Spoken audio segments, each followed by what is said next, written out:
Hey everybody, here you are, here we are, we're about to get started. This is whoa! So I'm getting a playback on me. Oh no! I think okay, hold tight everybody. We've got some slight technical difficulties.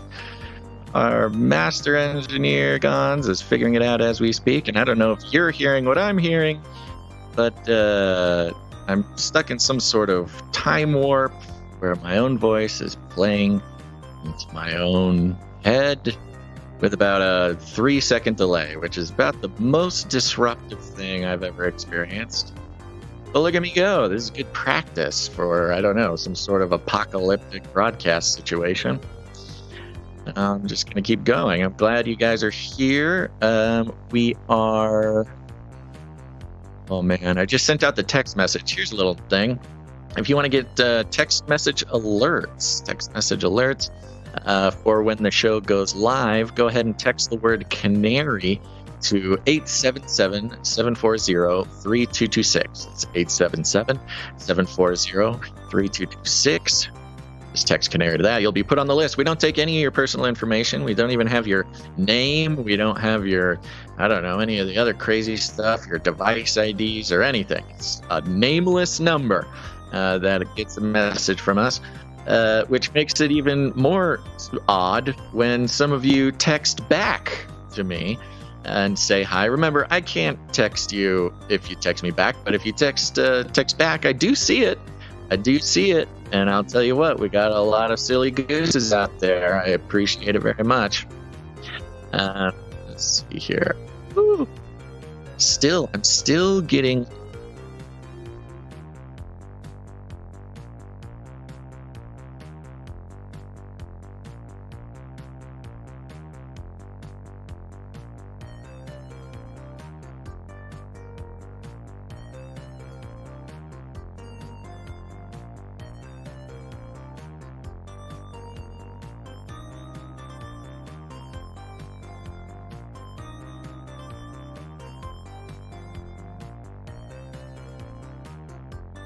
Okay, I'm talking real quick to see if we have fixed the problem. The problem has not been fixed. I wonder if that's a me problem. Okay, I am told it's not a me problem. That's good news.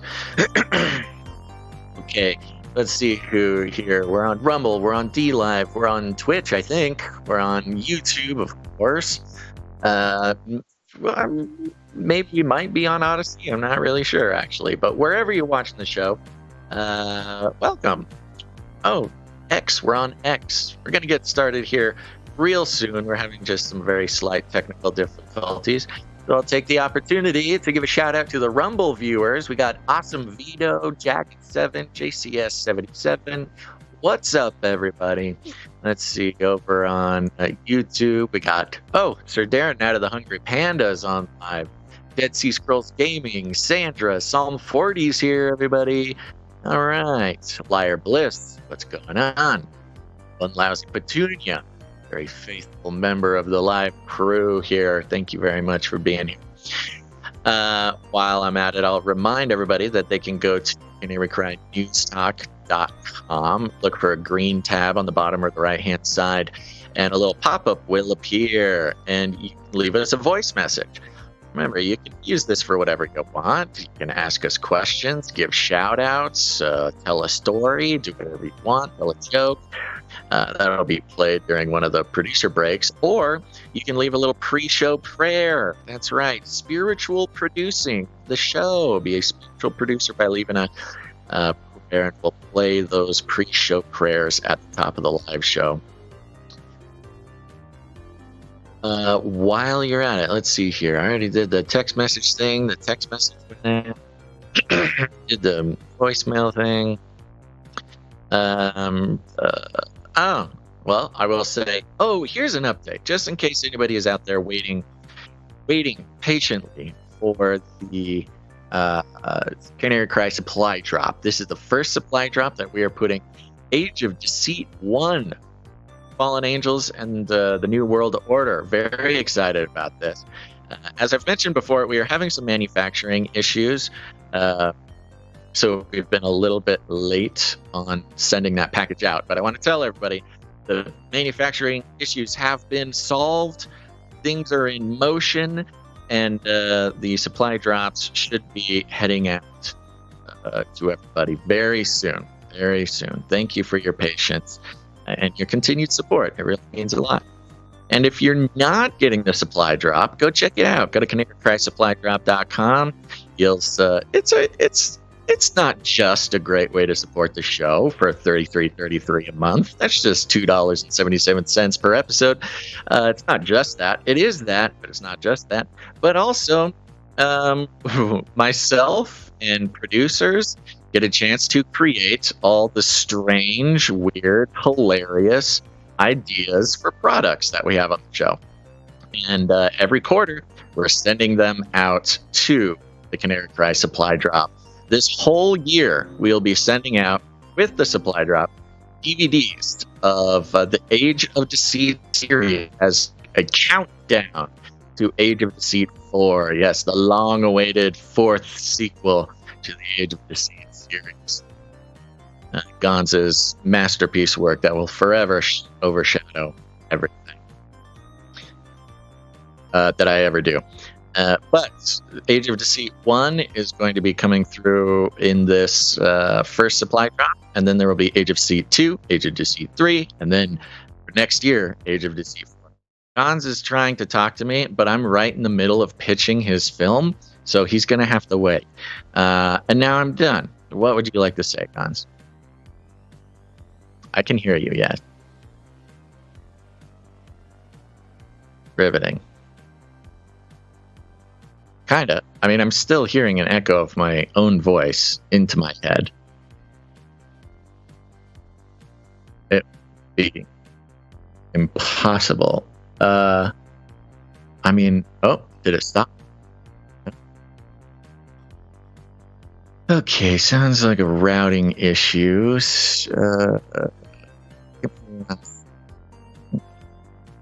Open up some settings. Gonz is claiming that he's fixed it on his. That makes no sense. Let's see.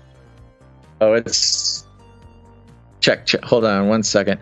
Yeah, check. Yeah, okay, Gonz. That is the echo is getting recorded on your track. So it's definitely you sending me back through Skype.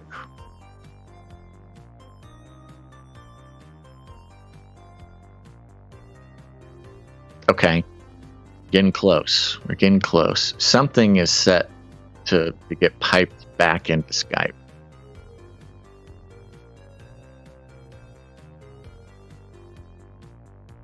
Well, this is fun. I'm glad this happened in the pre-show and not the actual show. This would be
check 1, check 2, check 1, check 2. Oh, still getting it.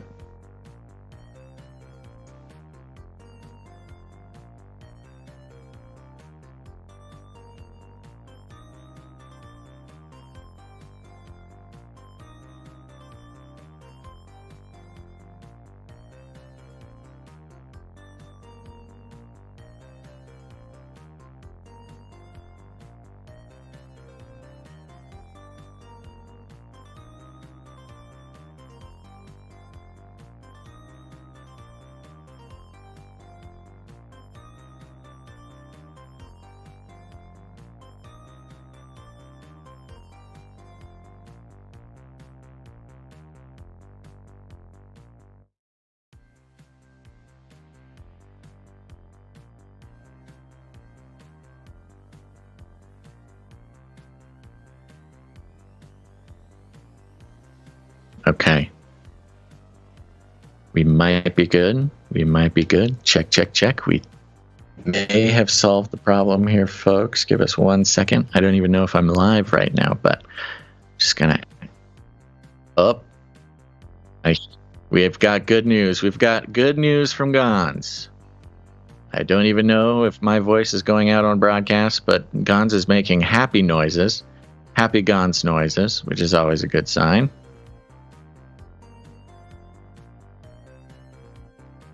Okay.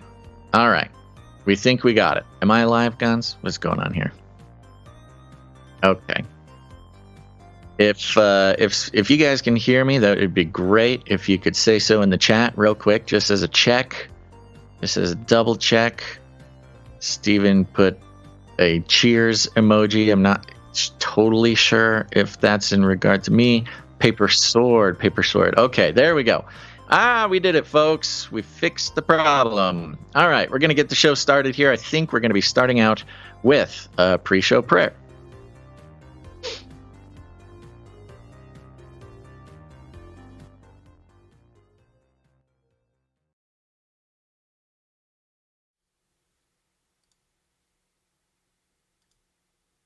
Bow your head, if you will.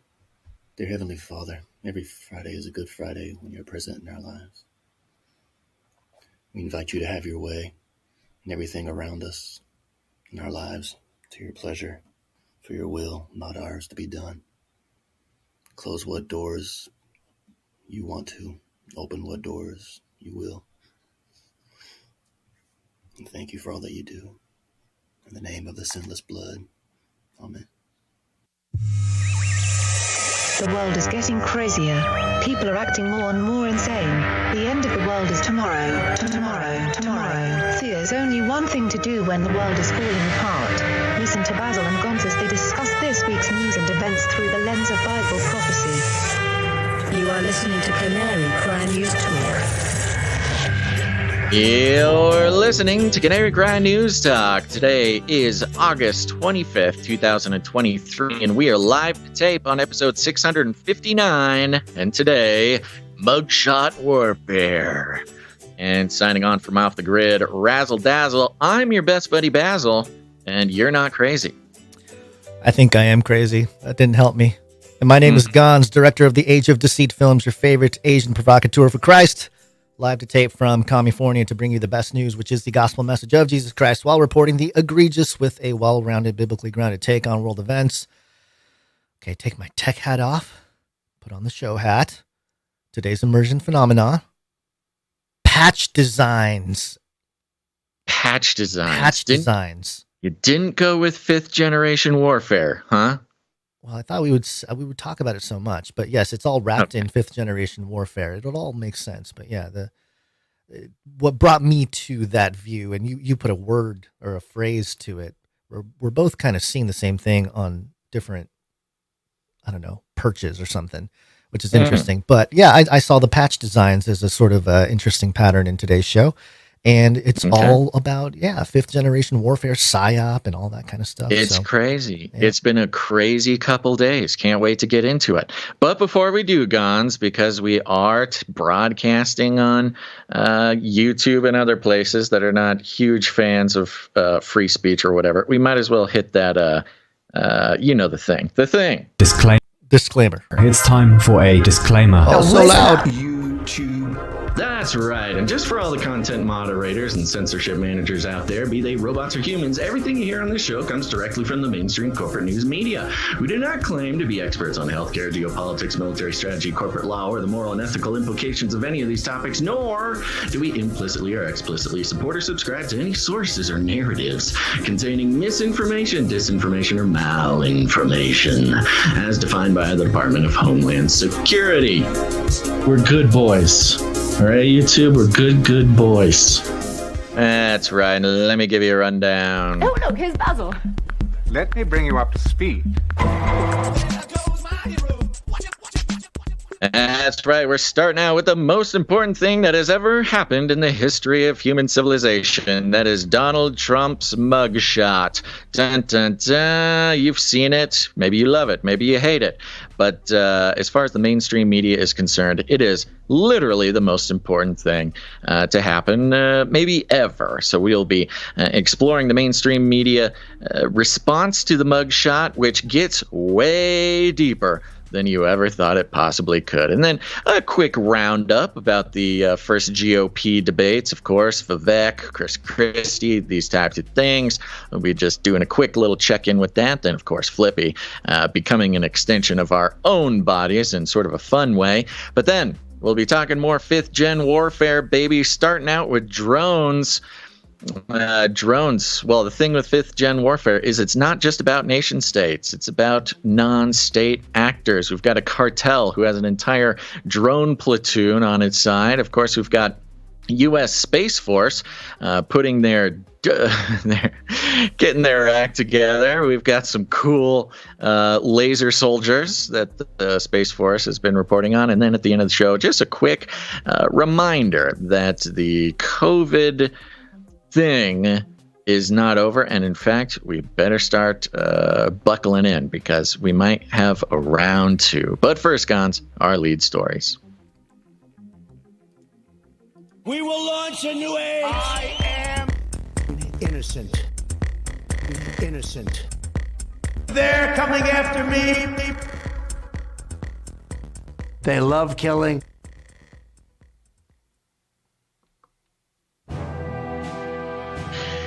It should surprise no one that Donald Trump's surrender at Georgia's Fulton County Jail on Thursday was choreographed to coincide precisely with prime time.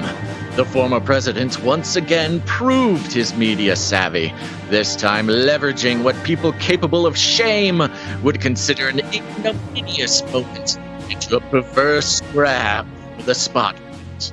Dinnertime news viewers were primed for a sickening spectacle wherein pomp and circumstance had devolved into horror. Once the image was released shortly after Trump's exit from the jail, it seemed to be mostly of a piece with those of Trump's rogues gallery of co-defendants. But now, badly lit, the harsh flatness of a drugstore passport snapshot, dressed in a blue suit with his usual red tie and posed against a gray backdrop, a sullen Trump went with the scowl, glaring up at the camera with beetle-browed fury in a weird mashup of the 0.5 selfie aesthetic and wanted, dead or alive, classism. In the upper left-hand corner, the Fulton County Sheriff's watermark provided the only authorial signature on an otherwise featureless piece of dispiriting iconography.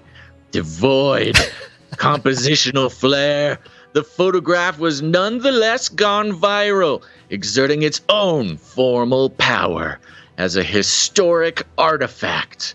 Trump has become the first U.S. president with a mugshot that isn't photoshopped, and as a symbol of Trumpism, at either its most bravely defiant or its most venal and violent. Almost done. Trump's arrest photo now joins a dubious lineage that connects the likes of Al Capone, John Dillinger, Lee Harvey Oswald, and Charles Manson. Ooh. Hugh Grant, Lindsay Lohan, Luan de Lesseps, and O.J. Simpson. Oh. O.J. Simpson.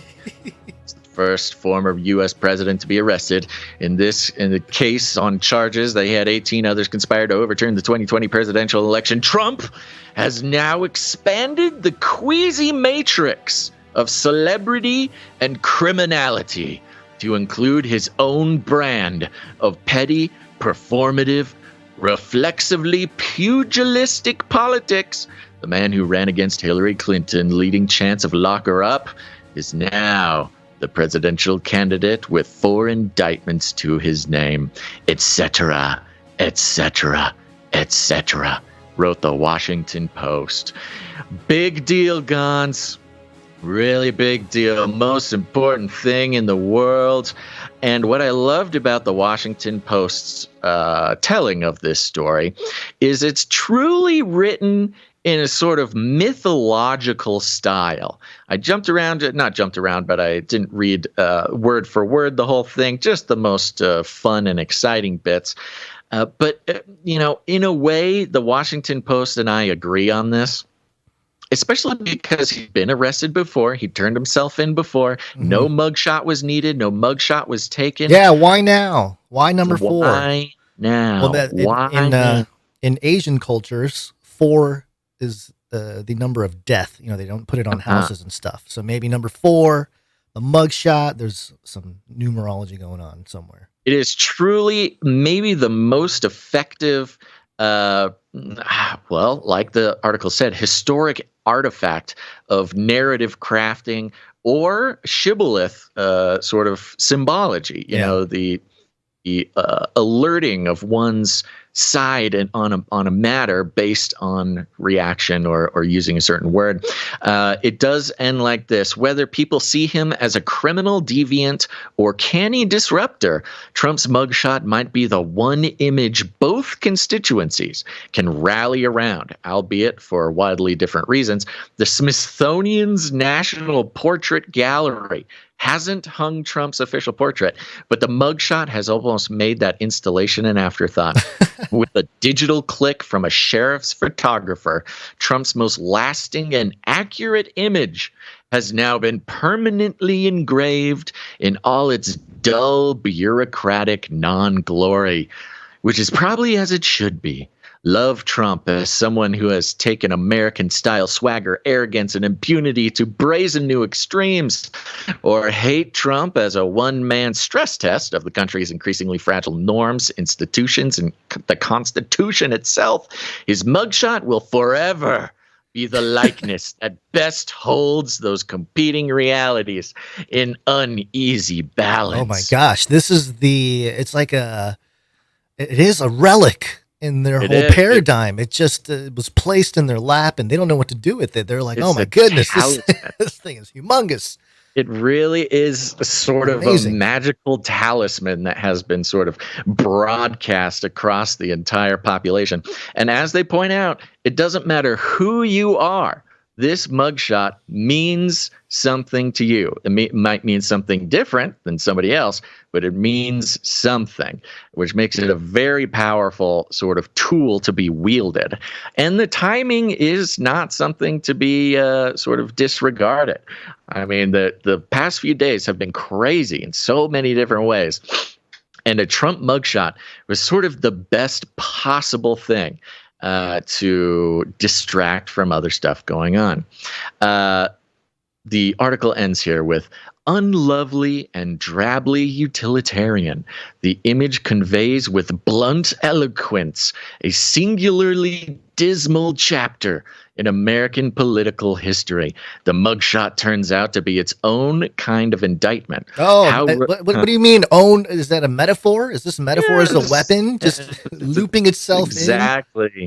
Exactly. It's the metaphor as a weapon. How reliably on brand that Trump's presidential portrait would find its highest expression in the visual language of public enemy number 1. Wow. And that is the mugshot. And indeed, I mean, I've seen it on both sides. This article comparing, the fact that he has a mugshot, putting him in the same club as Charles Manson, trying to make those comparisons. And on the other side, you have the comparison of, who else has a mugshot? Martin Luther King Jr. has a mugshot. Right. All these. So it's kind of a difference between, do you compare Trump's mugshot to those of serial killers and criminals, or do you compare Trump's mugshot to, folk heroes and, civil servants and people to be admired? It's or just cool people, you know. It's an extremely powerful moment in the sort of iconography, the symbology, the sort of occult sort of spell cast upon the whole country, the whole population. Of course, having perhaps different or inspiring different feelings, but overall casting the same spell. And we might not know exactly what that is until it's too late. Well, you can see we talk about divide and conquer all the time. You can see sort of why one side, and it's starting with the mainstream media and the progressivism, leftist, all that, why they went so big, so hard, was to create the opposition, which Trump embraced, obviously, 2016. And now it's sort of a full-on divide and conquer with two sides. You can't make Trump into some kind of messianic figure without somebody calling him or, making him a martyr. Yeah. So that's kind of what we've seen the media do. And it's sort of we're now entering the era where the majority of the public seem to be agreeing with Trump, or at least skeptical of the mainstream. His support just keeps going up. Every time something like this happens, his support just keeps going up. Right. It's almost like purposeful. Yeah. I just to mention, I love how the mainstream across the board is like, he's using this to get views and clicks. I can't believe he posted his own mugshot. What an idiot, posting his own mugshot, so scandalous, so manipulative. Look at him playing these games. And what they're really saying is, we want to be the only ones showing his mugshot. Wow. We want to show the mugshot to act like we're good journalists and like we found something you haven't seen before. Well, they're jealous of what it is. Well, it shows where we are in the digital medium, how people get their information, how news breaks. I am certain that Trump's party, even Elon, might have been in the know about when Trump was going to post again on Twitter or X. Interesting that it's now X, the first tweet, whatever we're calling it now, since the change, and it's his mugshot, and it's literally that with a Donald. It's all he said was DonaldJTrump.com. Yeah, fundraising, and I'm sure he made a killing. And Elon Musk retweeting next level. And I'm looking at it going, what next level what? Like next level criminal, next level unleashing chaos. The timing next is level, perfect. Like marketing, like next level. Magnificent. What, like all of it, I guess. Magnificent display of media savvy by the president, and sort of not even like sneaky media savvy. It's just so impressive. Both the mugshot, but also it being his first tweet since January 8th of 2021. 72.8 million views since this posted. And, the 8/24 is interesting as well. The date, a lot of people in sports would know that as Kobe Bryant Day, 8 and 24. He wore the jersey number 8 for the first half of his career, then 24 the second half. And we all know what happened to him, and there's lots of conspiracy theories about why that might have happened. But 8/24, traditionally a celebratory day of that, or of him, of his life, which I don't know if that means anything, but just thought interesting that this story would break on that day when, sports fans are kind of reflecting on Kobe, and all of a sudden Trump's mugshot is on everybody's computer screens just to sort of show the takeover of the MAGA, I suppose. Is sort of the equivalent of a 5th generation warfare nuclear bomb going off. Oh, yeah. The most powerful sort of psychological operation that possibly could have been unleashed. The timing is incredible. Right after his Tucker interview, he's still riding the wave of attention that the Tucker interview provided. Of course, the GOP debates, which even though Trump wasn't there, they were all about Trump. We'll take a look at some moments from that in a second.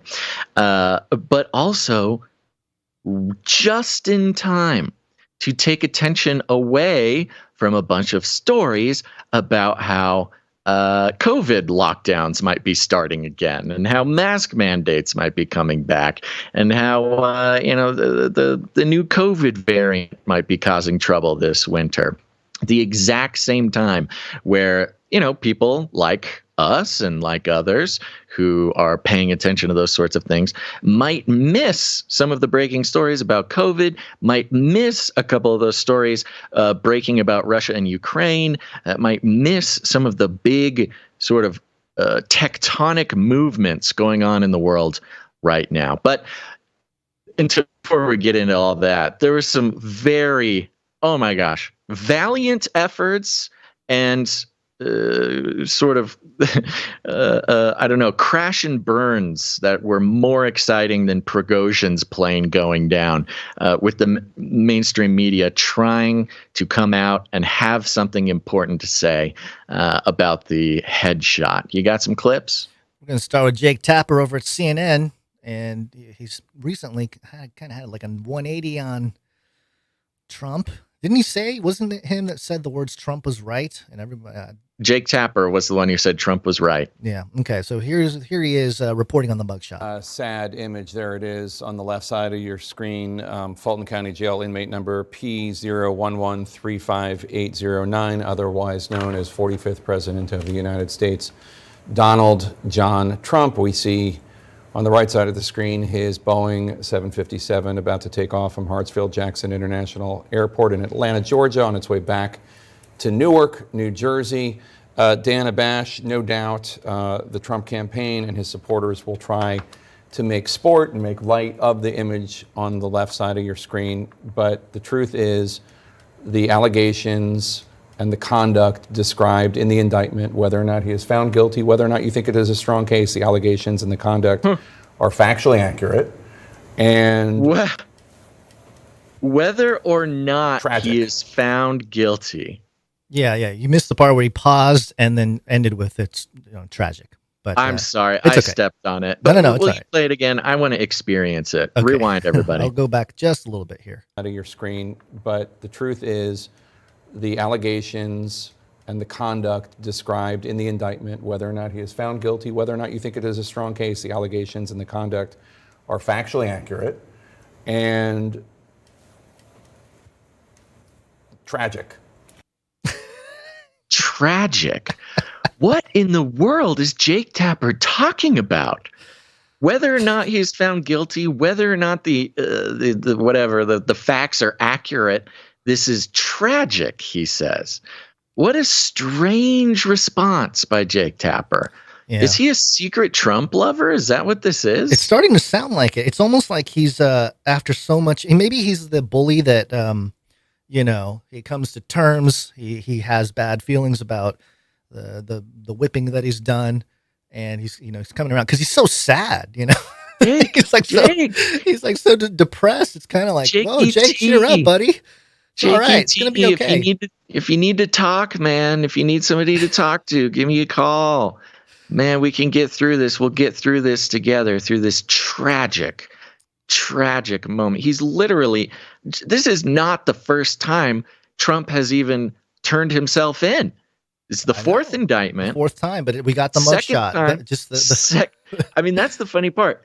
Literally what he's responding to is the fact that a mugshot exists is the tragic part. That's interesting in terms of just, we're talking about fifth gen warfare, the psychological warfare, the images that control the narrative, the images that control what we think about what's going on and what's happening. Yeah.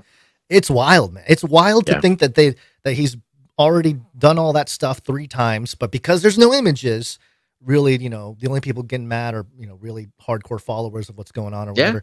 But then you get a picture and boom, it just explodes and everybody is talking about it. Yeah, it shows the power of images, and it's an actual sort of magical artifact. It's much more than just a picture. It's a magical artifact that will, sort of have effects outside of the facts themselves. Because the facts are he's been indicted before, he's been arrested before. Nothing is new. It's just the existence of the mugshot is sort of this sort of world shifting moment. Now, I laughed so hard when I saw this next clip. This is from CNN talking. They brought an expert analyst to come on and answer a question about the mugshot. And I just can't wait to share it with everybody. How do you think this latest arrest and mugshot in particular, and the fingerprinting, and all of what he went through today, how do you think that's actually sitting with him tonight? I don't think especially well, Jake. From what I heard from people who had spoken to him, he actually seemed less agitated heading into today than he had the previous 3 indictments, which is still a remarkable sentence to say. But he doesn't want to be mugshotted. He doesn't want to be arrested. He doesn't want to have what in his mind is the indignity of going to this jail and then, submitting to a photo and a mugshot and fingerprinting. And to your point about the visuals of him, it isn't just that he wants to look menacing, which is certainly true, and he has made that kind of face in photos for years and years and years. He doesn't want to look weak, and that's what that's about. And so, circulating the mugshot, fundraising off of it, owning it, using it for press, that's all part of a playbook that we have seen him use over and over again, but that does not mean he's enjoying any of this. This is a serious thing. He is facing serious jail time. Expert professional analysis on CNN. Trump doesn't like going to jail. In his mind, I love in his mind, it's an indignity to go turn yourself into the Fulton County Jail and get fingerprinted, get mugshotted. Yeah, because the rest of us consider it a dignity. This twisted monster of a Trump man thinks it's undignified to get arrested. Oh, he's not very happy. And that right there. So it continues to build the case that I think they know that this is bad for them. The mugshot is good for Trump. They would not have taken a mugshot without Trump allowing them to take a mugshot. He skipped it the first time. He very easily could have skipped it this time. He didn't. And they are trying their hardest to spin it in a way that is, trying to say that, yeah, Trump is sad about this. He tweeted out his own mugshot, so out of like a defense mechanism. He's not like a political genius who figured out how to turn this to his favor in sort of a remarkable way. No, he's very sad. He feels undignified. I don't think he's very happy about it at all. This is the sort of expert, professional, sort of psychological warfare being perpetrated on the people by CNN. It really is. We're living in a clown, bizarro, nonsense world, and it's getting more fun. At least it's getting a little more fun. We've talked about the network state and those ideas that are out there. And we are moving so quickly into a cybernetic society where the traditional forms of institutions and infrastructure matter less. Things that happen digitally matter more. This is a great example where stuff's happening in real life, but just the way the narrative gets carried and the promotion happens and the marketing and the politics, and it's all happening digitally online through these platforms and all that. And right now, I feel like with the Trump move and everything, if Trump is to become president again, unless something crazy happens, most people think that that's what's going to go down.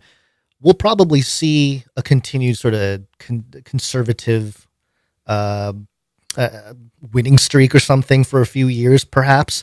Maybe 2027 is when things start to change again. Wheels start falling off that whole wagon. But there is a time. It does feel like the reason why Trump is so popular and the reason why everyone is so behind him is because he appeals to the idea of a sovereign, like a sovereign individual, yeah, right? Right. So people like us, even that we consider ourselves sovereign individuals, both as a sort of spiritual thing biblically, but also just in general, as a member of society, politically, cognitively. Mm-hmm. And we talked to Dr. Hugo de Garis about 10 years ago about his idea of the art-elect war and how the factions in that time will be different, that you'll have your Terrans, which I consider kind of like your sovereigns, people that are sort of like, no, we're made in the image of God. Our bodies are temples, that kind of thing. Yeah, you're not a piece of the network. Right. You're not a cog in the machine. Right. We'll jump in. We'll go online and stuff like that. But we're not going to cross that line. Whereas the cyborgists and the cosmists are the ones that are like, oh, we're building gods, and we're and now all these ideas are becoming more clear how it's separating society. The wealthy people are thinking about all this stuff because they're wealthy. They have nothing else to worry about other than like big social things and stuff. And so they get trapped into this whole transhumanist ideology. And I think we'll start seeing this way more. I think Trump is sort of the guy carrying us into the cybernetic society, for better or worse, Basil. Yeah, it's the network state sort of idea, which is all part of fifth generation warfare. Yep. Now, part of what's going on in the world, of course, another, just interesting event was the first GOP debates that happened, of course, without Trump there. Trump did his Tucker interview. And I'm telling you, man, this Vivek guy is some sort of prodigy student of politicians. I'm not going to say he's some sort of masterful politician, but he is a good student of politicians, and which on one hand has garnered himself a lot of attention, an extraordinary amount of attention. And of course, with that comes an extraordinary amount of skepticism and nitpicking. But you had a few clips from the GOP debate, did you not? I do. It's Latin for many. Tick. They'll suck your blood. Politics. Your blood. So this first moment I want to highlight is you got your candidates up there. The question is posed, if Trump wins the primaries and is the Republican representative for the election, would you support him? It's more of a visual thing. We'll describe what happened here. Here's how it sounded. If former President Trump is convicted in a court of law, would you still support him as your party's choice? Please raise your hand if you would.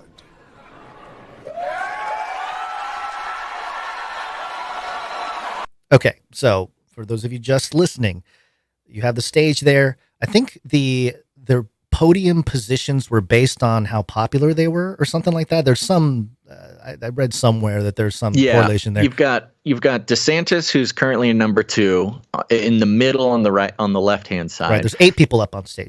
Yeah, and you've got Vivek, who's number 3. He's in the middle on the right-hand side, and then the others sort of fan out from there. But yeah, Vivek and Desantis right there in the center. Right, and when the question was posed, Vivek was just right on it. His hand went right up, big smile on his face, and that prompted people to his left, stage left, Nikki Haley, and I can't remember all their names now, but yeah, they all raised their hands, and then DeSantis kind of in sort of a cascading fashion. They did the wave because I think it's important, to kind of point this out for when we get to DeSantis, because Vivek is immediately up. I mean, that's his entire platform is, I support Trump no matter what. He's the best president. And, the idea is Trump won't be able to run for some reason. So I'll be here. I'll be a Trump proxy. Right. If you love Trump, you love me. And we'll see what happens on Election Day. And so he immediately, with confidence, his hand just flies up.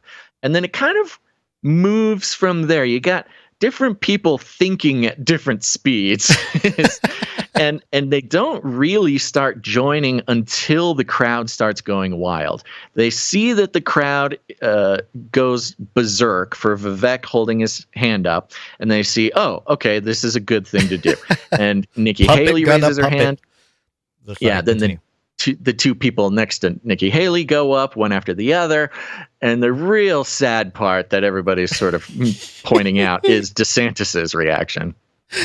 Which, yes. So DeSantis, some people zoomed in, just DeSantis and Vivek, and the side-by-side, it's a little grainy, but it's great because you got, it looks even more dramatic because the time between Vivek's hand going up and DeSantis's hand going up, there's a few seconds, or not a few seconds, maybe like a second there because it feels like an hour. Right. But the thing that's really, I think, bad for DeSantis is he looks around Mm-hmm. Oh, did I He's lose it? waiting. He's looking around. Yeah, he kind of does a shifty. He looks around. He sees sort of everybody to his left have his hand up. So he kind of then, oh, yeah, me too. He hears the cheers. He sees the other people raising their hand.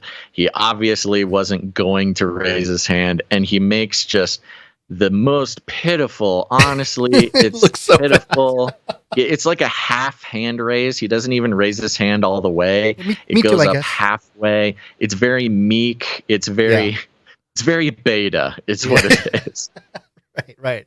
It's not taking charge. It's kind of like, I guess I'll do it too. Yeah. It got like peer pressured into it, which is sort of one of the biggest complaints about DeSantis is that, he's too politician-y. He's just doing what a politician does. He's making decisions based on, how it will be perceived instead of, having principles and standing up for his principles. Really a bad look. Yeah, I saw a lot of the sentiment I saw was, man, I'm really disappointed in DeSantis. I was really hoping for more from him. Yeah. Because he got completely outshined by Vivek. For having moments, for having these crazy moments. Guy, he knows what he's doing. I'm not saying that I think he'd be a good president. I'm saying as a performer in the theater of American political elections, he's a star. Here's his moment. Let us be honest as Republicans. I'm the only person on the stage who isn't bought and paid for, so I can say this. The climate change agenda is a hoax. The climate change agenda is a hoax. And we have to declare independence for it. And the reality is, the anti-carbon agenda is the wet blanket on our economy. And so the reality is, more people are dying of bad climate change policies than they are of actual climate change. Governor Haley, are you bought and paid for? Down by Hold on. in the last century. Listen. There you go. Listen to that nonsense. And now there was a lot of talking about what are they booing about? What exactly is everybody booing about? And some people were saying that the boos were the fact that he was calling the climate change agenda a hoax, trying to signal that, hey, this is the donor class who shows up to these things. They're kind of on the climate change thing. They're all going to make money from climate change agenda stuff. And they were booing Vivek for being down on climate change or whatever. But the fact that they cheered after he finished, I think they're all booing at, who was that? Pence and DeSantis. Whoever's on the far left, I forget. Far left is Pence. Pence is not far left. Pence is like left of DeSantis, I thought. Let me double check it again. Well, are you talking stage left or left while you're looking at the video? Looking Pence at the video. Is all the way to the left on the video. Oh, on the video, maybe. Yeah. Okay. Yeah. Okay. Yeah. So, to the left.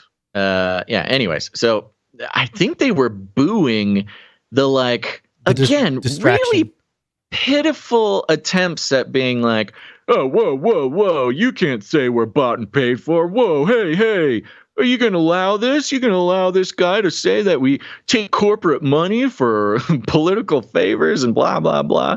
And I think it remains to be seen exactly. We may never know why exactly people were cheering and booing when they did.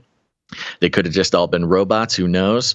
But again, I think in the end, Vivek was the only person on that stage to stand sort of firm in these, what some might consider sort of fringe right things. I mean, it's maybe anti-establishment right stances. And again, he's just playing the game very well. Yeah. It's the moments afterwards that also caught everyone's attention. This is the 50 seconds after the Vivek quote. So you'll hear the end of the Vivek quote about the climate hoax, and then it goes into. I wanted to show what Christie did to demand attention and control of the conversation here, or at least try. People are dying of bad climate change policies than they are of actual climate change. Governor Haley, are you bought and paid for? Is down by 98% Hold on. in the last century. Listen. Hold on. I've had enough already tonight of a guy who sounds like ChatGPT standing up here The last person in one of these debates, Brett, who stood in the middle of the stage and said, "What's a skinny guy with an odd last name doing up here?" was Barack Obama, and I'm afraid we're dealing with the same type of amateur standing on stage tonight. Come over and give me a hug. Give me a hug just like you did to Obama. The same type of amateur. And you'll help elect me just like you did to Obama, too. Give me that the bear same hug, brother. type of amateur. Hold on. People are dying of bad climate. Okay. What do you think? Yeah. I mean, I don't know. Some people are trying to say that like Christie was just like such a warrior here and, yelled his way. He yelled his way into attention and slammed Vivek, saying he sounds like ChatGPT, which I'm not even 100% sure I know what that means. I don't know what that means either, but he was just picking up on, popular language of the year, Yeah, very mixed reactions, though. Very mixed. You had some laughs, you had some, cheers, but you also had a lot of boos to that comment. Yeah, it really does show the kayfabe or the kayfabe. Yeah, I think that's the lesson to learn from this. Yeah. I mean, we've talked about the kayfabe of American politics for a long time, and if you're unfamiliar, kayfabe is sort of a professional wrestling term that has to do with purposefully buying in to a fake scenario just for basically the sake of entertainment. It's you sort of LARP yourself into thinking that something is real or real enough to cope with the fact that it's happening, basically. Justify a fight, which I think eventually with all this Elon and Zuckerberg, I actually think, the only thing we don't have with all these Republican debates, just politics in general and just culturally in general, is all these people literally getting in a ring and fighting over something. So, if you want to be a CEO of a company or something like that, you got a couple candidates instead of some kind of job prospect thing with the boss or the owner or something. Trial by combat, baby. Yeah, just throw them in the ring, and that the society would really, evolve with the powerful or something. if that was really the case, and corruption wouldn't be able to. I guess corruption can still enter the equation. Corruption will still be there. In fact, of course, it might even be worse. Yeah, well, I was going to say, there's different kinds of corruption, I suppose. But, I don't know. The takeaway has to be that this is all part of the show, and Vivek is very good at what he does. Christie took his opportunities. I don't know anybody who supports Christie. Do you know anybody who's like a big Christie guy? No, and in fact, there was a couple moments where Vivek totally destroyed Christie during the debates. We don't have clips of him now, but did not turn out very well for him. Yeah. But I think it just goes, again, I think the real thing to watch about this is the Vivek thing. I think the narrative, the storyline of Vivek getting in the race, I think it's an effective backup to Trump. That's kind of his whole thing. He's not saying I'm better than Trump. He's saying I'm the backup. If Trump can't run, go with me. And I don't know. I've never been good at telling the future when it comes to these sorts of things. It's still very early in the whole process. He could just be sort of the entertainment candidate before, the real candidate. Because that's what Trump was. I mean, Trump was an entertainment candidate in 2016. Your eyeballs, yep. It was funny. He was funny. It was funny that he was running. Like, nobody really took him seriously at first. They just liked the idea that the funny apprentice man is running. And he gained sort of attention just for being entertaining, and that turned into what we know now. And Vivek is following that display almost to the T. If this was a movie, then Vivek is gaining the credibility to run in place of Trump should something happen to him, like not get arrested or go to jail or something like that, which I know is part of the conversation here, but something a little more violent, Yeah, well, even Tucker asked him if Trump was worried that he was going to get killed. But, who knows? Okay, with that, Guns, I think it's time we move on. And I need to remind you that it is Friday. It's Friday. There you go. Keep playing with the Friday thing. You're going to learn today. Because it's Friday. You ain't got no job. And you ain't got Are you not entertained? It's Friday. It's Friday.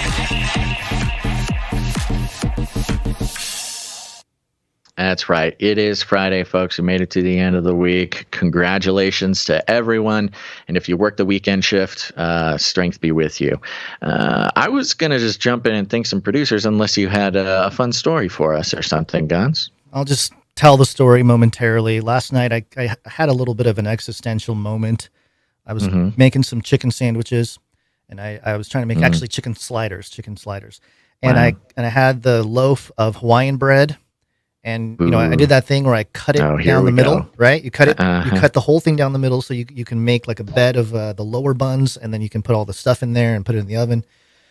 Well, I was trying to just brown it a little bit, had it in the broiler there, forgot about it, pulled it out, super crispy. And oh no, I brought it outside and everything. And I was like, with everything going on with Hawaii right now, with Maui, the fact that I burned a loaf Gonzo of Hawaiian bread, I felt so bad. I was Gonzo. seriously It was you. distraught.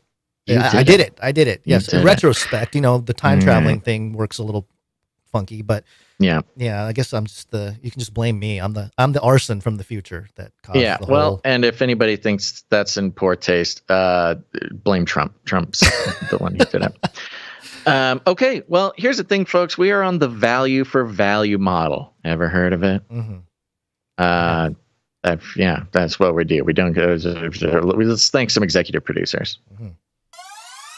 Executive producers. Yeah, we're on the value for value model, which means we take no corporate money, no cartel money, no commie money, no nothing. There is no third party involved between, in between us and you, dear listener. It is nobody's responsibility for the continuing of this show except for the people who get value from it. It's the value for value model. If you get value, you have the opportunity to put value back in, and it's the only way that we'll be able to continue in the way that we have, and the only way we'll be able to continue into the future, because having corporations or cartels or whatever decide if something is valuable enough to exist has got us in the situation that we're in. So now it's all about the people. If you get value, put some value back in, and we can continue indefinitely. And we don't have to worry about what we say, about the stories we cover, the jokes we make, the theories that we explore. If we were getting money for advertising, getting paid to brainwash you into buying things you don't need with money you don't have, which is a very popular way of keeping podcasts going. But if we were doing that, we'd be basically have our hands tied on so much of what we talk about. So when you thank these producers, just remember, these are the people who are keeping the show alive for you. And executive producers, they're the ones who come in, they produce the show. Oh, by the way, you can produce the show with your time, your talent, or your treasure. It's not all about money. There's lots of ways to get involved. But the executive producers, they come in, they produce the show for $100 or more for any individual episode. And we like to thank them here at the top. So we're going to do that. You ready, Guns? Ready. All right, everybody stand up, give a rousing round of applause for executive producer Jacob B. Jacob B, thank you. Thank you very much, Jacob B. And Jacob B comes in with a nice round number, which means we won't disclose it on the show. If you don't mind us disclosing your number on the show, make some funky, make it, send a message, put 77 cents or 33 cents or 1, 2, 3, 4 or something like that. That tells us that we're allowed to say it. But Jacob B has a note here. He says, Basil, one ill turn does not deserve another. If there is a way to make this phrase fit the Burning Man situation, then maybe this will help. The report is only half the equation. The other half is you being there on location planting gospel seeds. Well, that was very nice. I found that very encouraging, executive producer Jacob B. Thank you very much for that note. Yeah. I appreciate that. Yes, it is still a battle. I am fighting internally about my feelings and my regrets and my my heartbreak about how the Burning Man research went last year, where I lost everything that I had spent all week getting. I don't have any details to add about this year, but I will soon if the situation requires that. But thank you very much for the encouragement and for the executive producership, Jacob B. Where'd you find this? Thank you, Jacob B. Next up, we've got executive producer Pavel A. Pavel. Yeah, Pavel. Yeah, Pavel has produced before. Thank you very much, Pavel. Comes in with a nice round number and a note here that says, "We need to send Basil to Antarctica. It's time to get some boots on the ice." Yes. Now, if they only did Burning Man inactive, there's a chance someday, far into the not so distant future, that Burning Man will be held in Antarctica, because they will be responsible for 68% of the melted ice that year. Yes, that's right. All those RVs, fire dancers. You get that would be the contamination of the woke white desert. Yeah, you get 10,000 fire dancers, woke white fire dancers down in Antarctica. We'll show you some global warming. Thank you very much, Pavel A. Next up, we got... Sorry, had to give it. No worries. No, I should have waited. Next up, we got executive producer Kevin M. Kevin M. Yeah. Hey. Kevin M. Thank you very much. He's back, folks. The illustrious and elusive executive producer Kevin M. comes in for $133. Appreciate it. Hey. No. Thank you very much. Yeah. And last but not least, we have executive producer Dame Maureen, Lady of the Appalachian Hills, House of the Fountain of Living Water. Hey. Yeah, Dame Maureen, thank you very much. Executive producer Dame Maureen comes in with a nice round number. And a note here that says, "Basil and Gons, keep up the good fight against the lizard people in this age of deceit. Even so, come Lord Jesus. God bless you and all the awesome Canarians, Dame Maureen." Hey, thank you very much. Very nice, very sweet. Thank you very much. Maureen. Where'd you find this?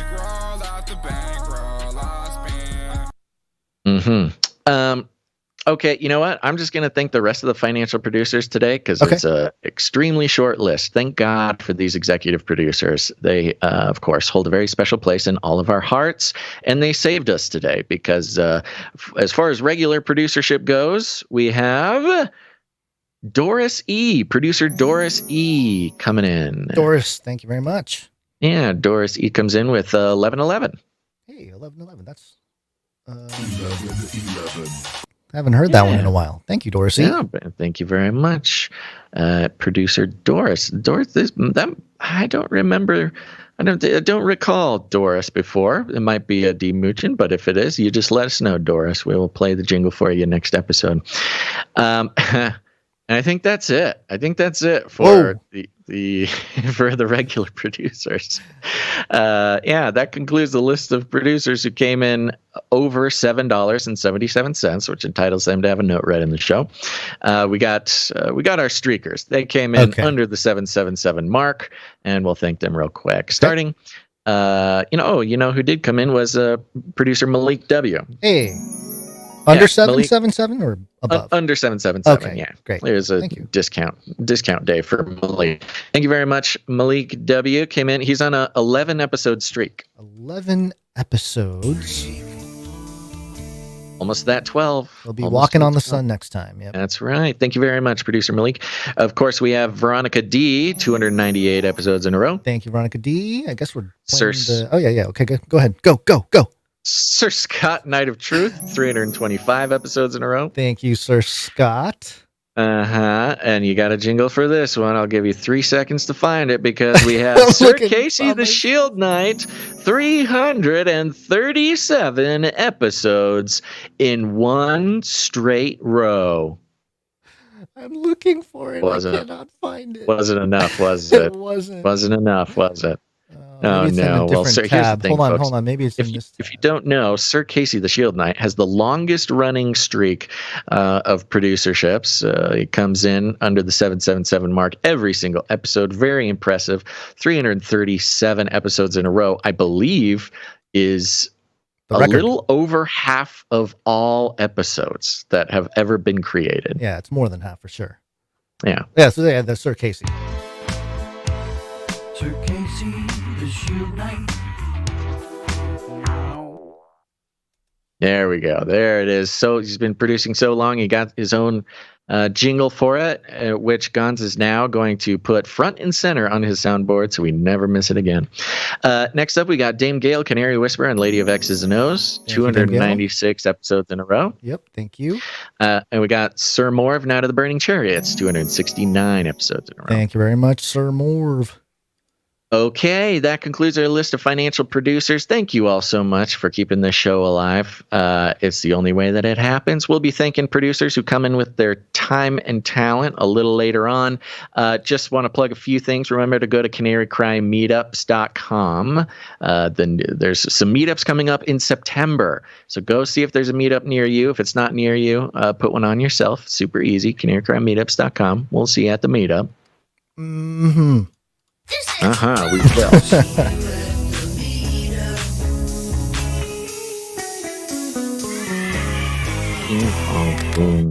And if you hadn't noticed yet, you might notice later. Gons does have kids today. No, babysitter was figured out yet, but we are still asking for people to join the Canary Cry Babysitters Club. You can go to canarycrybabysittersclub.com. You'll start receiving the supply drop for committing to helping us with 1 hour of babysitting a month. It's a great deal. canarycrybabysittersclub.com. Oh, yeah, we do have a jingle for that, don't we? I forgot about that. Canary Cry Babysitters Club? Yeah. Canary Cry Babysitters Club. Oh, yeah. We have a couple Babysitters Club jingles, and this is one of them, and I'm supposed to talk and explain it over this bed of music. So here you go. I've already explained it, and go do it. canarycrybabysittersclub.com.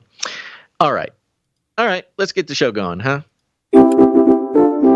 Flippy update. Do you want fries with that? Oh, that's right. Time for the Flippy update. Flippy is our colloquial name for the disembodied robot arms that are taking our jobs, enslaving our children, and flirting with our spouses. We used talking about Flippy as a way to explore all the new, fun, and exciting ways that robots are taking over the world. And now there's nothing we can do about it. Today's Flippy update is coming from USA Today, and it's more of a video. There's not a whole lot of material on this sucker. USA Today apparently just posts 11-second clips with no explanation. But the headline here is Robot Fanatic shows off a 10-foot robot exoskeleton that imitates human movement. A 10-foot robot exoskeleton running on kinetic energy can imitate human movement. Now, for those who are watching the video, y'all might have seen a video or video like this before, where, there's a man who is in a sort of robot suit that extends past the limits of his body. He's on stilts. It goes about 3 feet above his head. His arms control the robot arms that are enormous, and it's fun to watch. I mean, it's very cool looking.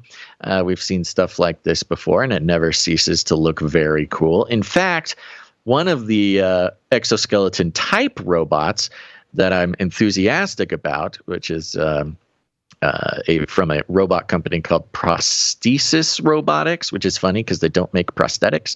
It's a giant gorilla racing robot that you kind of climb into and control from the inside. I actually saw that thing at Burning Man. It was at Burning Man last year. They had it parked and were like letting people climb on it and stuff. It was very cool. I think I sent a picture out on the thing, but it's email, sorry. But this is Flippy Update. In the Flippy Update, we explore what this means, what the message is. And there's two things that stuck out to me and kind of triggered my Flippy senses.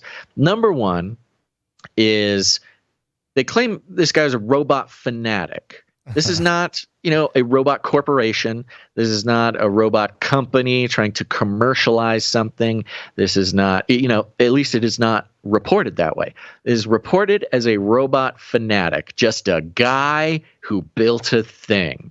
And it's this personalization of robotics, of like the improvement upon robot technology being brought about by fans instead of corporations, that has a pretty strong effect on the social engineering of, hey, we're not letting these robots into our lives just because they're a product and they're commodified and a company wants to make our lives easier and take our money. That's kind of played, and it can only go so far when it comes to accepting robots into your life. What you really need is to see somebody who's doing it for the love of the game. You're a sports ball man, Gons. You know how it is. There's a difference when you see a player or a game or something where, that guy's getting millions of dollars and he's making money. He plays good basketball because he's making money. That's one thing. But there's the love of the game players, that those are the ones. They're living the dream. They're expressing themselves. They're improving the status quo just because they can, that type of thing. And it has a much more powerful message, does it not? Yeah, I recently heard, and I don't know the exact numbers, I forget, but it's not really that important, that some NBA player podcast, because they're all podcasting now. All the NBA players are podcasting. Of course. And they were saying that about 60 to 70%, maybe higher, of people that play in the NBA don't love basketball. So there's only like a very few number of people that love basketball and are there. Most of them are like, oh, you're tall. Oh, you're pretty good. And they just kind of get dragged on. And it's, hey, look, you're making millions of dollars. I don't think a lot of people are complaining, but just in terms of, hey, do you actually love the sport, love the game, like the fans? Looks, according to some players, it's very few. So yeah, I think you're right. There's an appeal with those types of people. Yeah. And it also makes it, when there's somebody's doing it for the love of the game, they don't have like the resources of a big corporation behind them. Right. It makes it attainable. It makes it feel attainable. There's more emotional impact to it. It's a very powerful thing when it comes, if your goal is to make the public accept robots into their life. The other part about this that triggered me was the kinetic energy part. Yeah. Now, of course, most people know robots are running on electricity for the most part. It's an electrical thing. Where's the energy coming from? It's coming from electricity. Kinetic energy means that the energy powering the robot is coming from the human. The human. Guy. Yes. Right? We are just mere motors for the robots. Yeah. So not only is this robot an extension of this man, quite literally an extension of the man, but it is also the man that is powering the robot.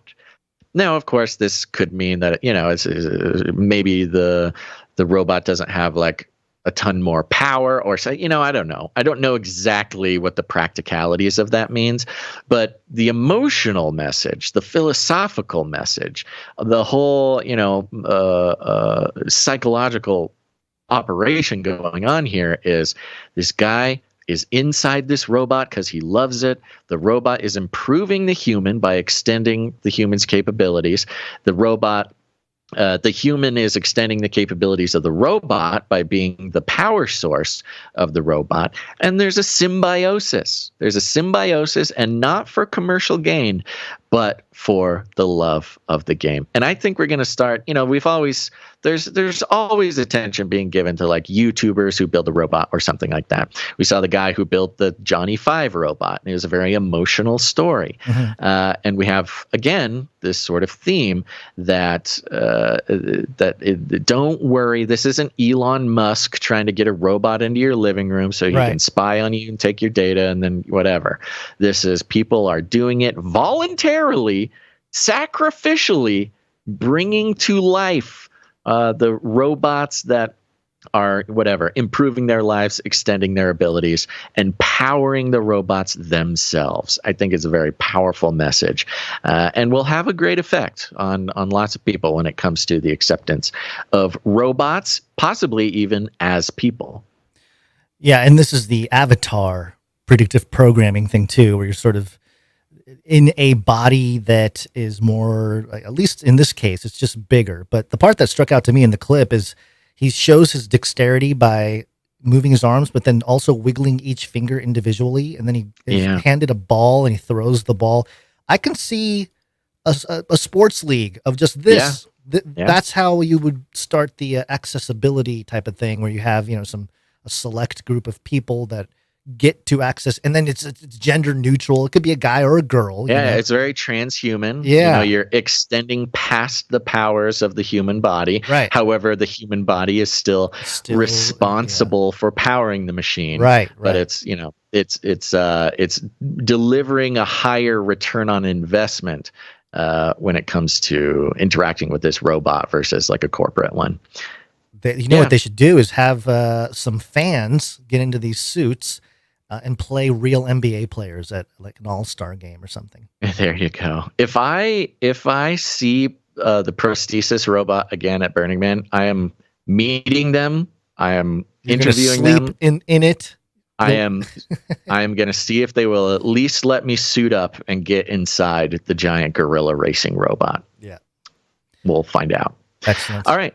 There's your Flippy update for the day, folks. Sounds fantastic. All right. We're going to talk about 5th generation warfare in a very specific manner. And it's all about warfare and data and mind control and all the things. And you shall hear wars and rumors of wars. They all want to share their data.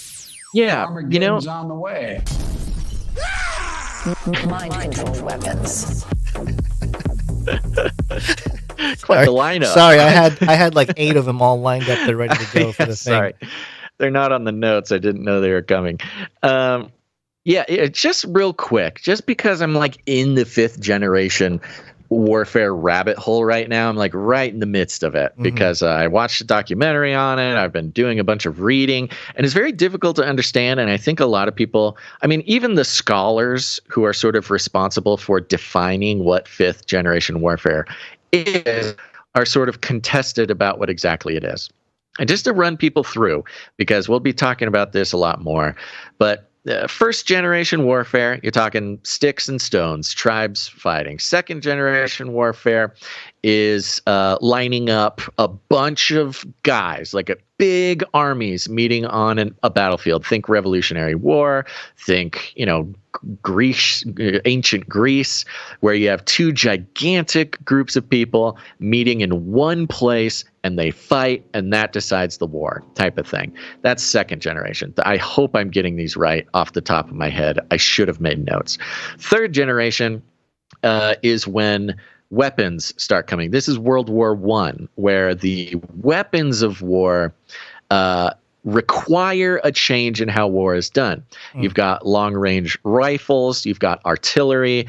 This is when we go from, 2 armies lining up on a battlefield to it's projectile. This is the hard part about it. Defining these generations is not just about the method with which we kill, but it includes the method by which we kill. It's really it seems easy like correct me if I'm wrong, but it sounds like documenting in progression is sort of the extremes and how technology assists in warfare to a certain extent.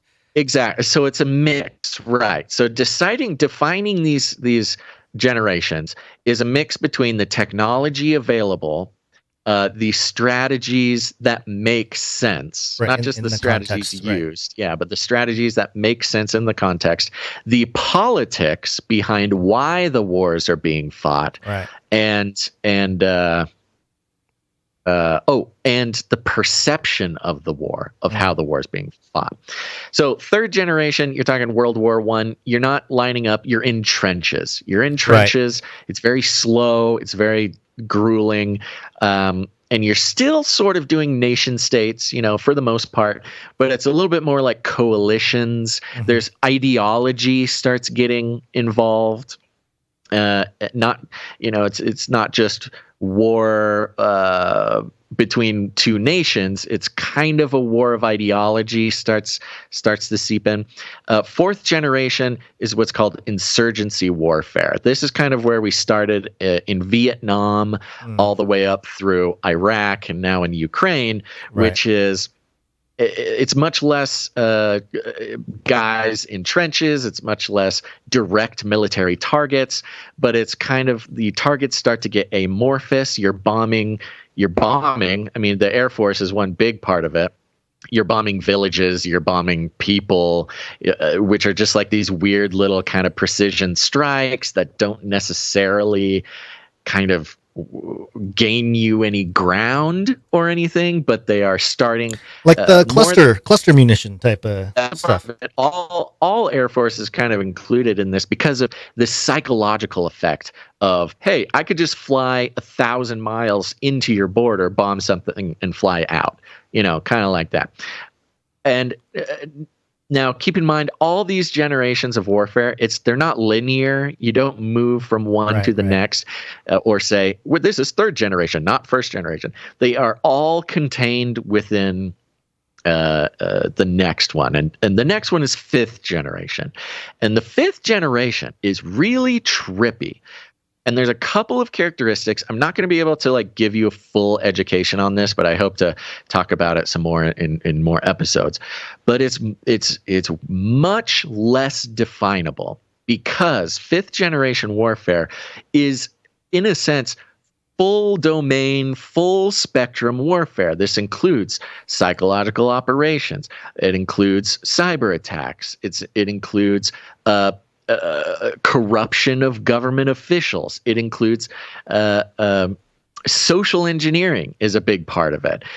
So now, where before you had two nation states that had a disagreement and they fight it out to see who wins, fifth generation could also not include state actors at all.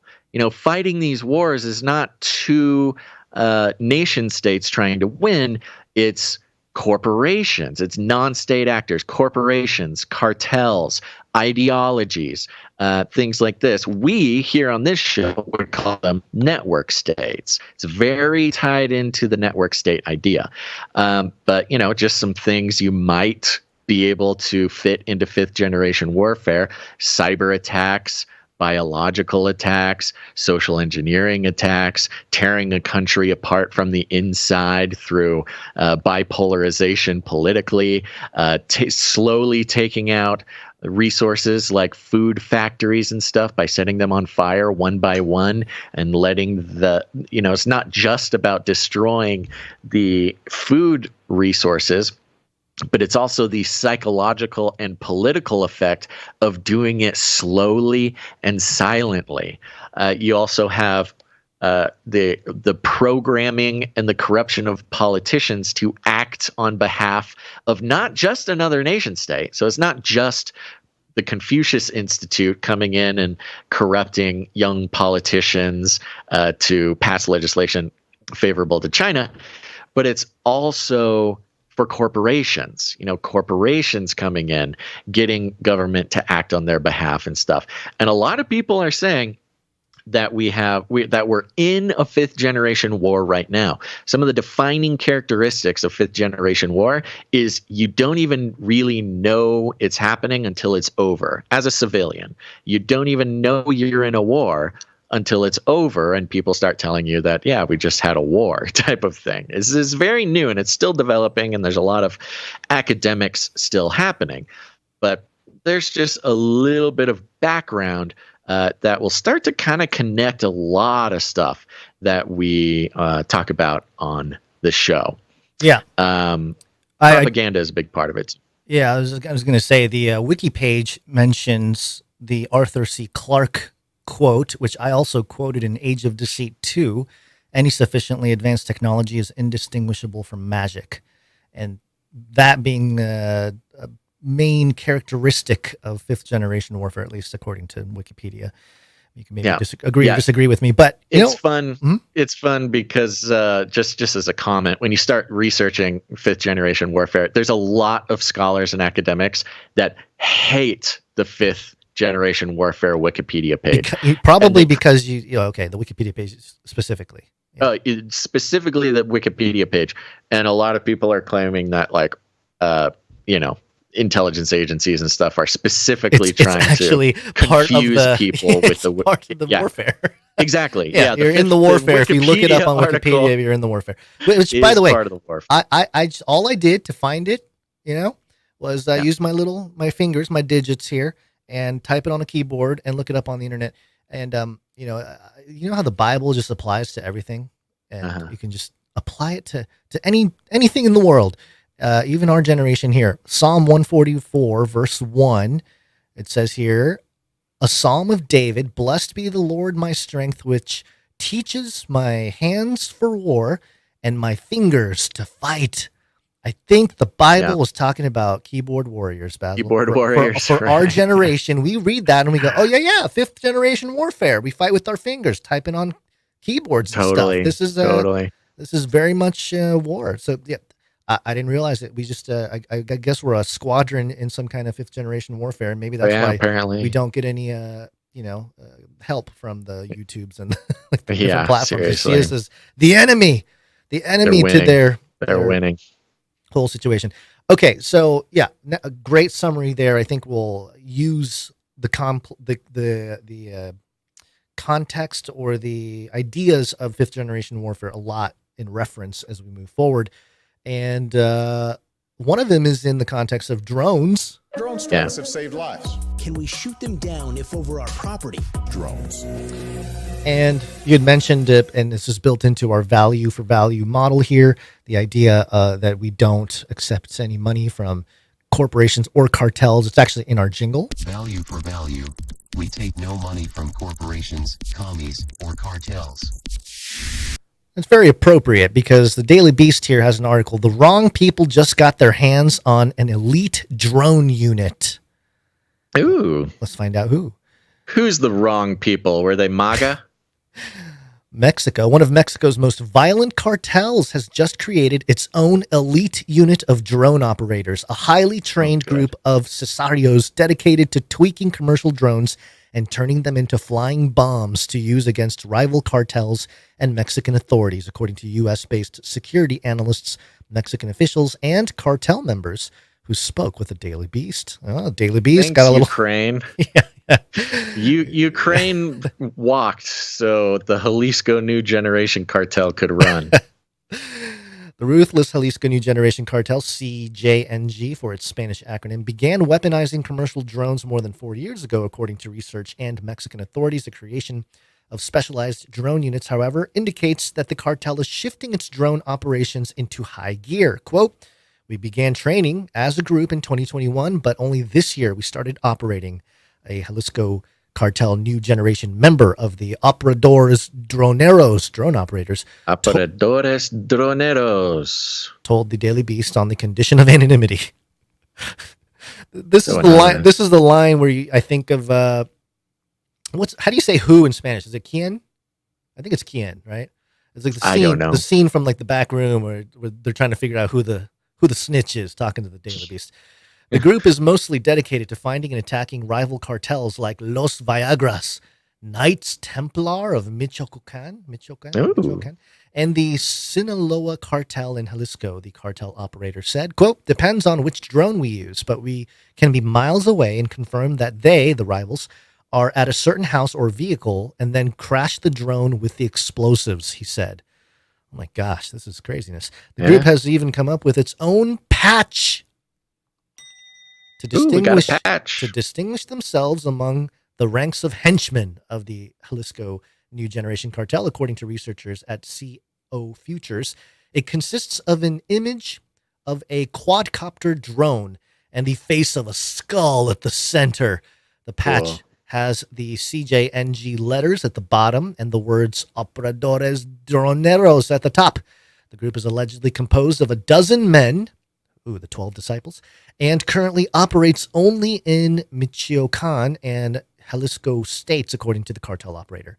Quote, the Operadores Droneros is still a new and not widespread group inside the Jalisco New Generation Cartel, but that doesn't mean it is harmless. They have enough power to focus our attention on them, a Mexican intelligence official told Mexico's army. What? A Mexican intelligence official inside Mexico's army told the Daily Beast, requesting to remain anonymous. And we have an image of the patch here, and as described, it's got the Operadores Doneros up the top with the star. You got the skull. It's kind of got like a headband. It's the skull and crossbones, but the skull itself is smiling as a kind of a headband looking thing. I think each bone, it looks like a knives. It looks like, I don't know, table knives, like butter knives or something in each of his hands. I'm going to stop reading this article there because I want to jump over to. Oh, did you want to say something about it before we? Oh no, I mean I was just going to say we're starting to see, it's very interesting to see the fifth generation aspect of this. Yeah, meaning through the Ukrainian war, human beings have started to hone this drone warfare thing. It really is part of what's going on. They're testing this new way of doing war with small drones. Of course, the US has had gigantic missile drones for a long time, but these tiny little commercial drones and surgical strikes strategies is new. I mean, it's really only about 2 years old. And it only took about 2 years, less than 2 years maybe, to go from, the backing of the United States equipping Ukraine, and Ukraine being a rascally little force who's figured out how to effectively use them. And now it's been exported to cartels. I mean, you have cartels who are ready to fight a war on par with how the Ukraine military, backed up by the hundreds of billions of dollars sent from the West, is also fighting a war. It's leveling this playing field. And the fact that they're non-state actors, but could still be used for ideological purposes, is very fifth-gen warfare. Sounds like the Wagner Group. Very much like the Wagner Group. Yeah. Yeah. So as part of this conversation here, so again, like we're seeing the rogue elements, the cartels, become modernized, I guess, into warfare in a certain way.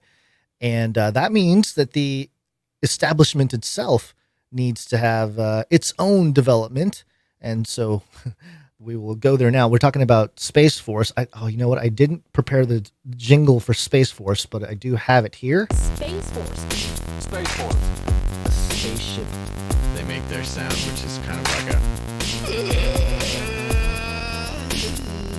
spaceship. Space Force. This is coming from space.com. U.S. Space Force creates first unit dedicated to targeting adversary satellites.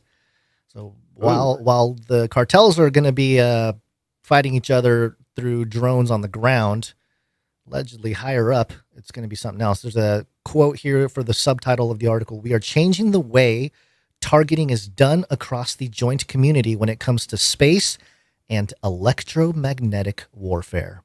Ooh. And right from the get-go, the header image is the patch of the 75th Intelligence, Surveillance, and Reconnaissance Squadron, the ISRS. I memorized it quickly. It's a good one because it's like the ISS, the International Space Station, and the IRS, the government agency. And you combine that, ISRS. It's the patch logo here that I wanted to point out.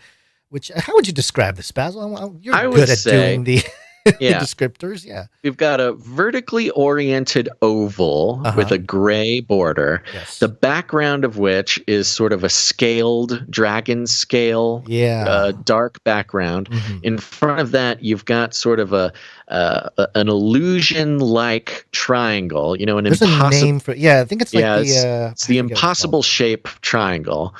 Where it's got, kind of has a three-dimensional vibe, but could never be Penrose triangle. That's Penrose triangle. Yeah. There you go. It's got, and the Penrose triangle is sort of a deep red. The number 75 is in deep red underneath the triangle, and inside the triangle, sort of poking its head out of the triangle to say, out of this impossible shape is the Grim Reaper, a very spooky-looking, skeleton-faced, smiling man with a glint in his eye, wearing a scary Grim Reaper hood. I mean, it's very, very menacing. It looks like something Sir Dove would have come up with for one of our badges as a joke. Yeah, as a we joke. We might need to do a Canary Cry patch, and we should. I mean, Dove's done a great job of designing some of the merit badges, but we might need to do like a Space Force type patch. Canary Cry Squadron in the supply drop. There, The one thing to note: the nose of the Grim Reaper is in the shape of the Space Force logo, which kind of looks like the Star Trek logo. So I think that's why they snuck it in there. But I mean, hey, there they are, and they're going to be the unit that's again tracking, adversarial satellites and things of that nature, which I thought was interesting. The story is about a week old, but announcing these types of things right around all the Hawaii stuff is interesting. Yeah, if it in fact was either another country or some third party thing using a little more higher level technology like electromagnetics or well, I mean, energy. and electromagnetics is interesting because on one hand, there's a lot of targeting that is powered by electromagnetics, and that's kind of what they're trying to say here. Yeah. But I mean, electromagnetic warfare includes lasers. Yep. Like that's also lasers. Mm-hmm. There's a quote here from Lieutenant Colonel Travis Anderson. Quote, "Today is a monumental time in the history of our service," Anderson said. "The idea of this unit began 4 years ago on paper and has probably been in the minds of several U.S. Air Force intelligence officers for even longer." So you have this. Apparently, this has been in the the workshop for quite some time. Yeah, everything military is. The fact that they are focusing on satellites through electromagnetic warfare is very interesting because the majority of satellites that are in the firmament as we speak, the vast majority of them are non-state actors. They are corporate machines that are being, utilized, leased, rented, or have the capabilities sold to governments. So again, you have this move away from nation states, this move away from your classical warfare descriptions to this fifth generation warfare, which is actually it's corporations doing the warfare, not even just building the machines, but operating the weapons at the behest of. Honestly, I mean, governments is one way to put it, but whoever's got the money, whoever's paying, that's who's using the weapons. That is an ideological war. It's very interesting. Yeah, it's crazy. I messaged you last night about it, Basil, but I did write a book about all this about 10 years ago. Yes. So it might be, and it's the talk of the town right now. We're looking at some possibilities when it comes to that book. We'll be taking a look at it. Yep. Let's just wrap it up here with a quick COVID because I know you're limited on time. You got another doctor's appointment and just about up to my limit here. But this is kind of what I mean. This part kind of sums the whole show up for the warfare aspect. Think warfare, which is we got a lot of distractions, and in the background of the distractions, we are probably in right now. We are living through a fifth generation war, and theguardian.com. Interestingly enough, little hints of this have been showing themselves over the past month or so. And right in the midst of the Trump mugshot distraction extravaganza, we get articles like this from The Guardian. Americans at high risk advised to wear masks as new COVID variant detected. And I'll save the labor of reading this article, but we've seen it. We see it pretty much every day now. And it remains the fact that people are kind of onto this now because Alex Jones recently came out and said he talked to a TSA whistleblower that he trusts and that they're planning on starting to clamp down COVID-wise again in mid-September. And then by October, they hope to be in sort of full-fledged COVID hysteria, making everybody wear masks. And then by December, the rumor is that is when lockdowns and full sort of COVID operations will get back. Now that it's based on this variant. Yeah. See, what's interesting though is that because it's Alex Jones and because the way that info spread in the alt world, the alt media world, Now I'm kind of highly skeptical, but maybe, you never know with these things, especially with the 5th generation warfare stuff. It's you never know who's doing what for what reason, and that's what makes it so confusing and hard. Yeah. But yeah, even if Alex Jones is a CIA operation or has influences that people would question, the veracity of what he's saying, if he is right, and he almost always is right, it's part of the operation is kind of giving that forewarning. Again, he may or may not be telling the truth. He may or may not be, acting on his own recognizance, is that what it is? Whatever it is. He may be operating on behest of some organization, but regardless of the fact he is saying it, and immediately we start seeing these clues popping up. The message must be received in one way or another. And the only thing I can think of is to stir more civil unrest, because so many people are awake to it if they really want rebellion. Yeah. In a certain way. Yeah. The responses on X, formerly known as Twitter, are post after post after post of people are fired up. They're fired up. We talked about this several months ago, how you have kind of a perfect storm to create that tension, and you can unleash it at any point. It's like winding up the spring, winding up this rubber band where all you got to do is let it loose. And you got, full mobilization of, at least ideologically, including people who have changed their mind about the vaccine. Maybe they got vaccinated, but suddenly mainstream puts out all the stories about how they weren't studied, how we were lied to, how it's causing all the conspiracy problems. Theories were right. Exactly. All the conspiracy theories that were demonized are coming true. And you have a huge amount of people who are on a different side this time. And there's a lot of talk about stand up. We're standing up. You sat down the first time. We're standing up this time. That's and we why. saw January 6th how seemingly, passionate messages can be twisted and construed as threatening terrorism. Right. And all this talk about standing up, it's just a matter of time before CNN is like, oh, if you stand up, you're a terrorist. Sit down. What are you doing? It's the tinderbox is definitely primed for some serious movement here. So you know what Alex Jones is? The canary what he is? Oh, you stepped on it. Darn it. He's sorry. He's a war-hardened goblin. I know he is, but he's also the canary in the coal mine. There it is. Yeah. There it is. It's a little quiet, but I heard it. I know. I'm sorry. I'm just playing. No worries. Okay, let's thank some talented producers on our way out here. And, let's do it. And for their time as well. We're going to actually. We got Speak Pipe. I don't know if we have time for that. Should we save the Speak Pipe? Because I think we have some good ones. Pipe. Yeah, we'll save the Speak Pipe. Apologize. That's my fault for these. But they're good. Thank you to Rochelle and Lady Night Little Wing for sending them. We'll play them on Monday, just because I want Basil to make sure he makes the appointment here.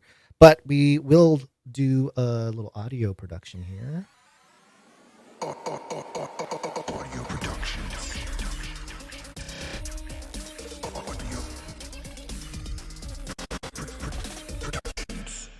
All right, we got something from Little Owen, which, by the way, Little Owen, I've been playing his tracks kind of consecutively, almost like an album form, because he's got so many songs he sent us.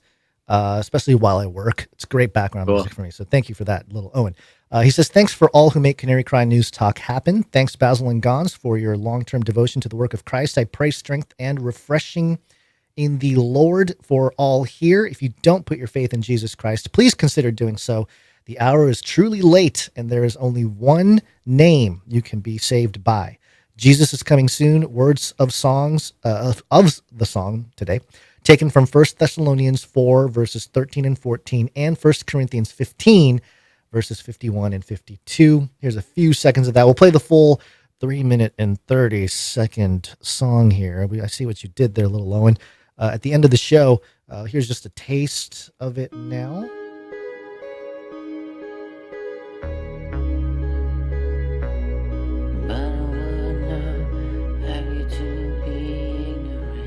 Aha. I know you're getting hooked, but you gotta wait. Gotta wait. Tinglies. Yeah. Thank you very much, Lil Owen. Thank you, Lil Owen. All right, we're gonna do art. One art, please. Coming from Sir Dove, of course. One art, please, from Dove. And Sir Dove served a note that reads, "Peace. For today's artwork, I did a potential sticker design for the supply drop a couple weeks back. You guys shared another article about Commander roaming the halls of the White House and attacking more Secret Servicemen, and how it was probably Hunter in a dog suit." And I remembered DC's football team is the Commanders. And their mascot was originally to be a German Shepherd. What a missed career opportunity for Ol Hunter.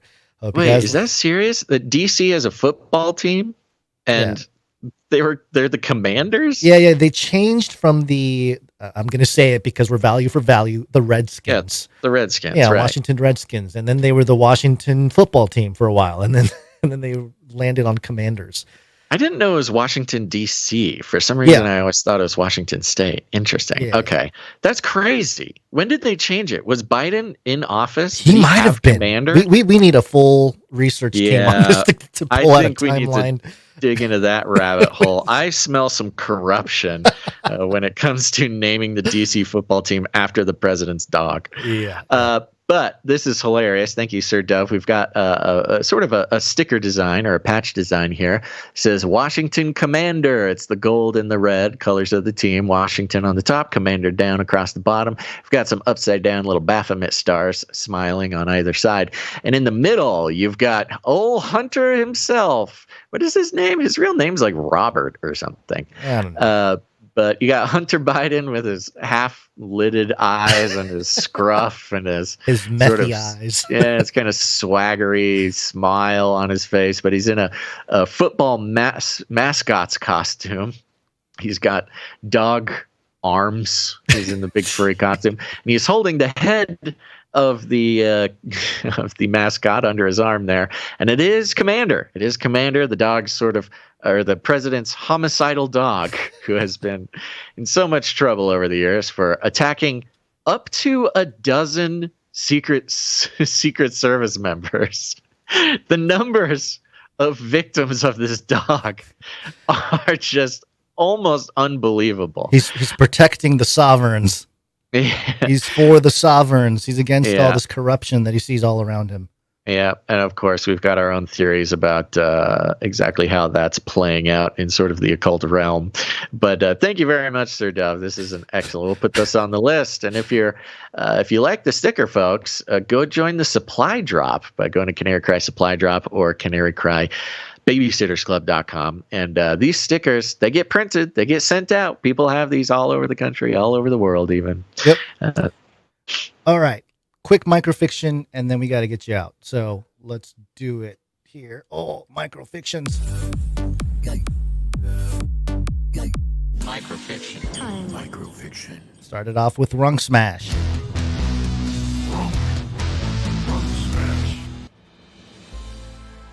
The young man pulls a glass of sorry, hold on. We read this one last time. Was there a new one? Oh, I thought I cut and pasted all the stuff. Oh, maybe I didn't. I think you put in the one from last time. Let me see if I can pull it up real quick. I'm going so fast. I'm doing it. It's going great. Things are great. This is a good show. I don't care what anybody says. It's all I have. This show is all I have. It's a good show. Here it is.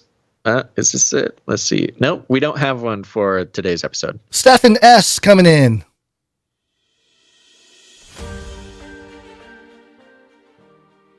Oh no, I don't hear any music.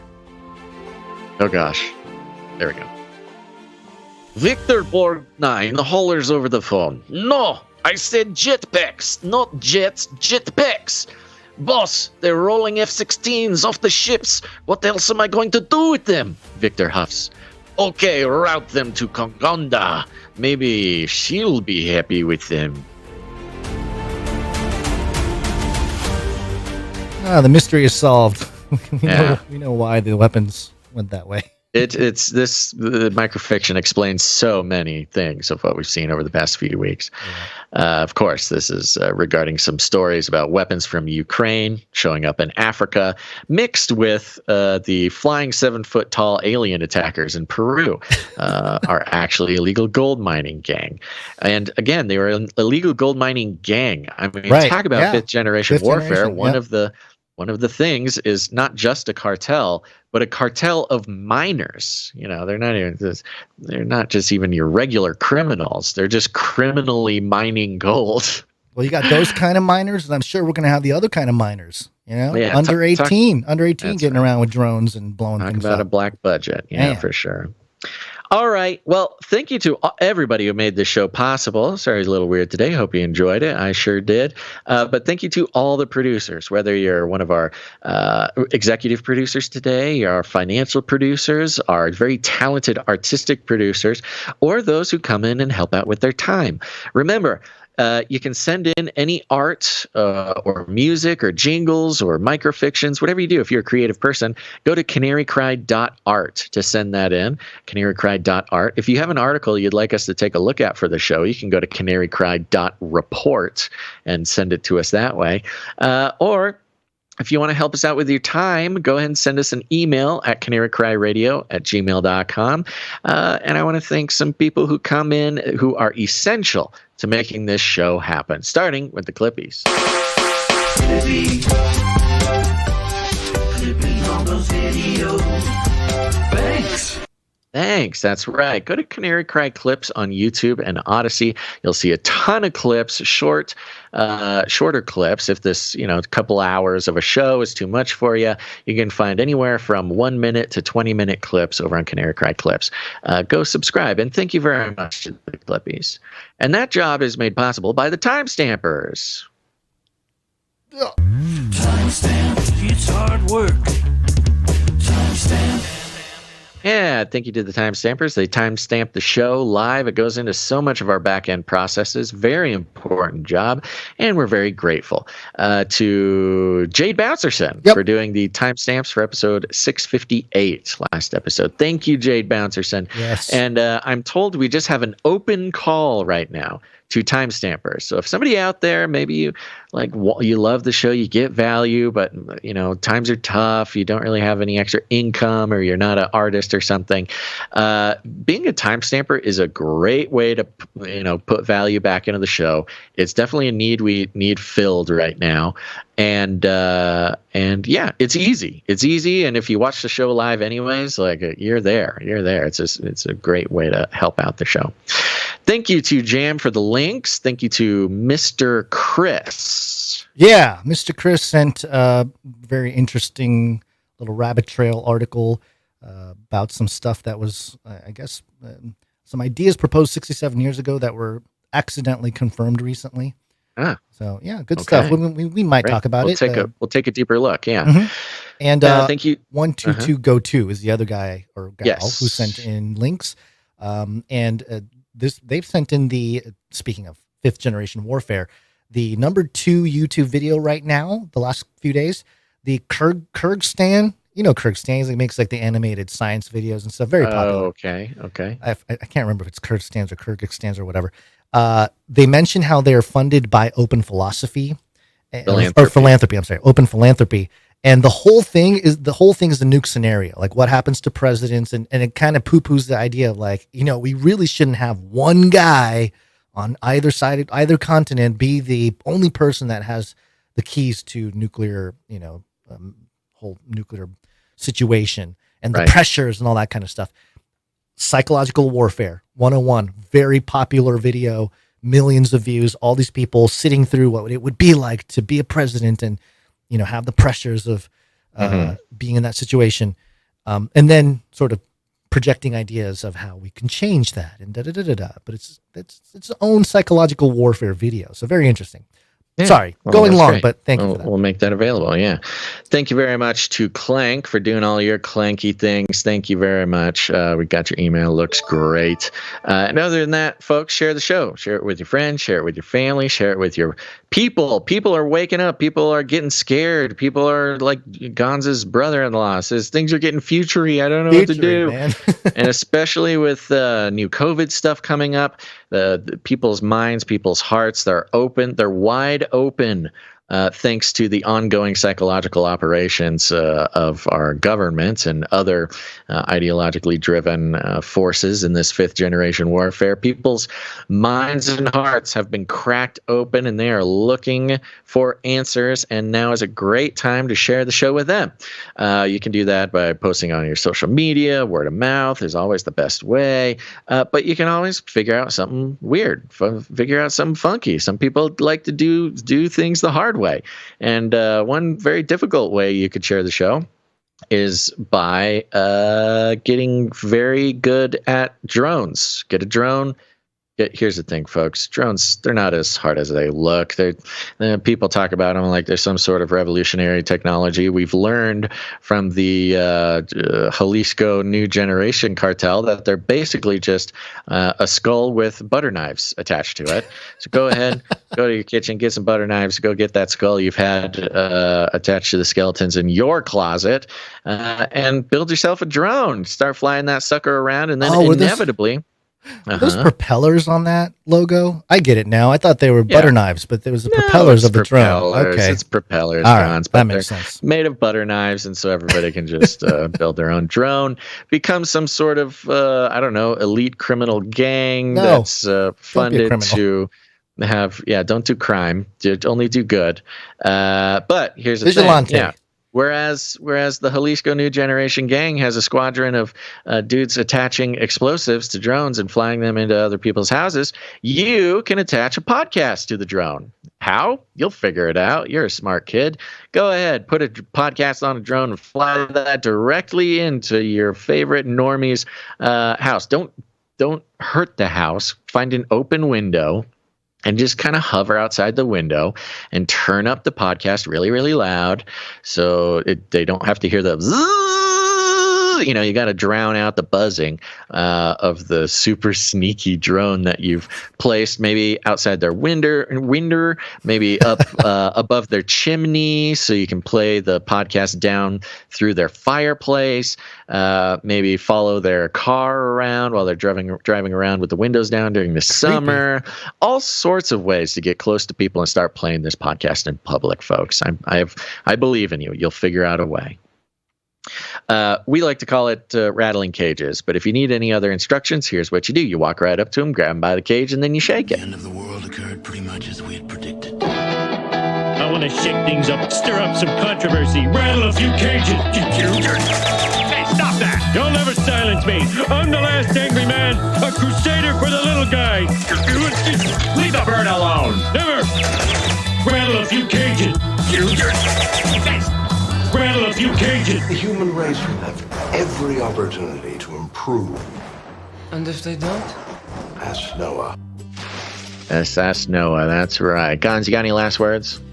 Yeah, we should probably create some kind of document or something that clarifies our methodology as Canarians of the fifth generation warfare.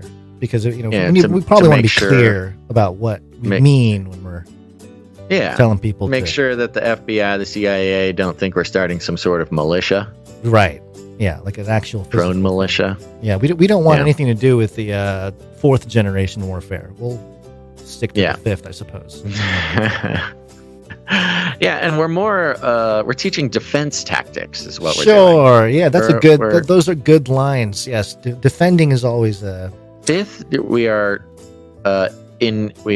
equipping other sovereign humans with the defense tactics to keep them and their families safe. Defense of their minds in the ongoing fifth generation war that is happening as we speak. Yeah. All right, folks. Thanks for tuning in to this episode of Canary Cry News Talk. Make sure to tune in next time. But until then, think outside the cage. Goodbye. Have a great weekend. Bye. This is the United price they can bear, for God's sake. Armageddon's on the way. Give me a break. Remember, reality is an illusion. The universe is a hologram. Buy gold. Buy! Cosmos, children in the space lane. I'm an adult in a spaceship. Supersonic space lane screamed to life and the vehicle swooped upward on board. The passengers experienced 3 G's of force from the burst of extreme acceleration and watched the blue sky fade into space. In the back have been cleared to unstrap. Oh, yeah. In the back have been cleared to unstrap. Yes. Do it, Richard. Do it, Jeff. Do it for humanity. To all you kids down there, I was once a child with a dream. Now I'm an adult in a spaceship. He can accomplish it. You can too. Big windows, cool. Rocket ship, cool. Space plane, cool. Nukes, cool. Blowing stuff up, cool. Space plane, astronaut, rocket ship. Avius anchor. We have Bezos. He's a human. Just look at him. Go to the bathroom in bags. He can go to the bathroom in the cosmos. It changed everything. Wives in space, children in the cosmos. With your best friend, brother. Wives in the cosmos, children in the space lane. We are headed to space.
of the day gets to feeling like a maze. It's okay, don't be afraid if you don't know what to say. Canary, cry awaits.